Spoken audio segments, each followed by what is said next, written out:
Le sourire est un peu figé. Le stress vient de monter d'un cran. D'ici quelques heures, les 4 spationautes de la mission Alpha ne toucheront plus terre. L'enjeu est de taille, le défi immense. Alors devant les photographes qui les attendent pour immortaliser l'instant, Thomas Pesquet et ses 3 collègues arrivent conquérants. Ils sont prêts. Ils ont enfilé leur combinaison blanche, tout droit sorti d'un film de science-fiction.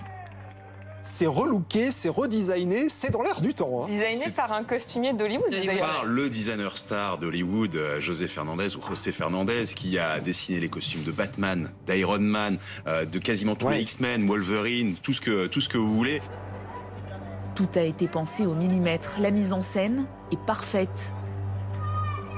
Devant les voitures futuristes d'Elon Musk, Thomas Pesquet ne dispose que de quelques minutes pour dire au revoir à sa femme. Les adieux sont faits. Direction le pas de tir, à 14 km de là. Dans les couloirs qui mènent à la capsule, les 4 collègues patientent. Puis un à un, ils s'installent dans leur fauteuil pour un voyage qui va durer 24 heures. Il est 9h42. Avec un peu d'avance, la porte de la capsule SpaceX est verrouillée. À l'intérieur de leur cockpit, les 4 spationautes effectuent les derniers tests de communication avec la salle de contrôle de la NASA. La passerelle se rétracte. 11h49 précisément, tous les regards sont braqués vers la fusée, prête à décoller. 4, 3, 2, 1, 0. Mission and liftoff. Godspeed, Endeavour and Crew 2. Copy, 1 Alpha. Endeavour launches once again. 4 astronauts from Comme une boule de feu, la navette s'élance à plus de 7000 km/h. Au bout de quelques minutes, comme prévu, le premier étage de la fusée se détache. La capsule, elle, continue sa course. Thomas Pesquet et ses collègues japonais et américains sont en orbite, avec une vue imprenable sur la Terre. À l'intérieur de leur cabine, leur mascotte, ce petit pingouin en peluche, se met à flotter. La mission peut commencer.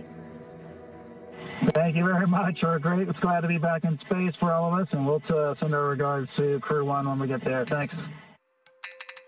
Un soulagement, une satisfaction pour les 4 spationautes qui très vite semblent à l'aise.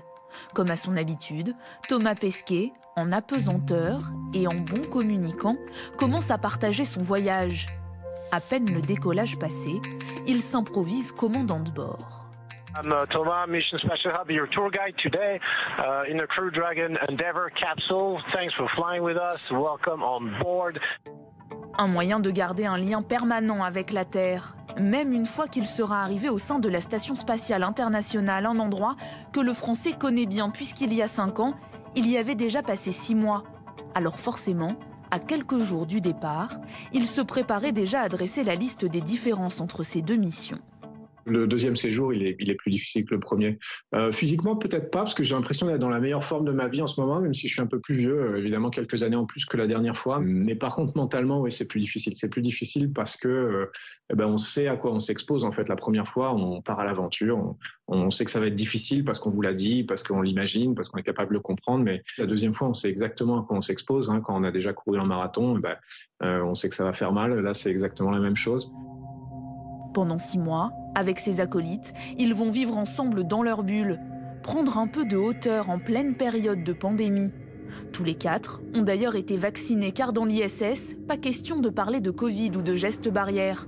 Dans cet immense laboratoire, ils seront en perpétuelle interaction, au travail, pour mener des expériences impossibles à réaliser sur Terre du fait de la gravité, notamment sur le vieillissement des cellules souches du cerveau, afin de mieux comprendre les pathologies comme la maladie d'Alzheimer. Mais entre 2 études, le Français a promis de nous envoyer plusieurs cartes postales et de nous faire rêver, de rendre accessible à tous son voyage spatial. 4 jours avant d'embarquer, il avait d'ailleurs livré quelques indiscrétions sur la vie à bord de la station, notamment sur les repas qui l'attendent à bord. Donc je vais avoir du bœuf bourguignon, alors j'en cite que quelques-uns, du bœuf bourguignon un peu traditionnel, cuisine traditionnelle. Les gens sont beaucoup recentrés sur la cuisine maison. Je pense en 2020, le confinement est passé par là, on a une envie d'authenticité. Une tarte amandine aux poires, des crêpes Suzette ou un petit risotto, enfin un riz à la risotto, on va dire, d'épeautre. Voilà, c'est des choses comme ça qu'on va essayer de partager tous ensemble.